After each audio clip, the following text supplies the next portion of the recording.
बिस्मिल्लाहिर्रहमानिर्रहीम। नाज़रीन, मक्का मुकर्रमा में मैं मौजूद हूँ और हरम शरीफ के बिल्कुल ही करीब, अगर आप सफ़ा की तरफ से बाहर आएँ तो आपके बिल्कुल करीब, और अगर मरवा पहाड़ी पे आएँ तो उससे भी ज़्यादा करीब ये मस्जिद एक मौजूद है।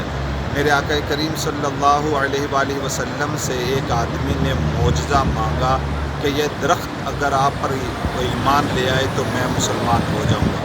तो मेरे आका करीम सल्लल्लाहु अलैहि वसल्लम कुछ फासले पर खड़े थे और यहाँ जो मस्जिद आपको नज़र आ रही है, इस मस्जिद पर दरख्त था। तो हजूर सल्लल्लाहु अलैहि वसल्लम ने दरख्त को आवाज़ दी तो वो दौड़ता हुआ हजूर के करीब आया और उसने कलमा पढ़ा, और उसको देखकर वो शख्स ही मुसलमान हो गया। ये मेरे आका करीम सल्लल्लाहु अलैहि वसल्लम का मौजज़ा था। आइए उस जगह पर उन्होंने मस्जिद बनाई, वो मस्जिद आपको दिखाता हूँ। नाज़रीन, ये वो मुकाम है जहाँ पर यह मस्जिद वाक़या है।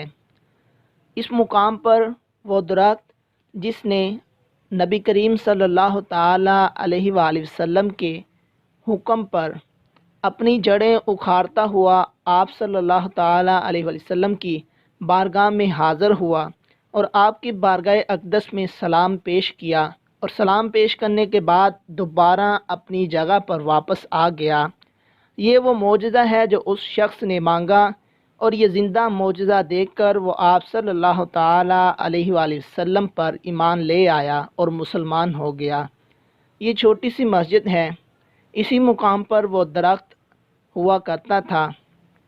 इसकी ज़ियारत करें और ज़्यादा से ज़्यादा वीडियो को शेयर भी करें ताकि दूसरे अहबाब भी इन मुक़द्दस मकामात की ज़ियारत कर सकें। हर नई आने वाली वीडियो की अपडेट हासिल करने के लिए चैनल को सब्सक्राइब करें और साथ लगे बेल के आइकन को भी दबा दें। अस्सलामु अलैकुम।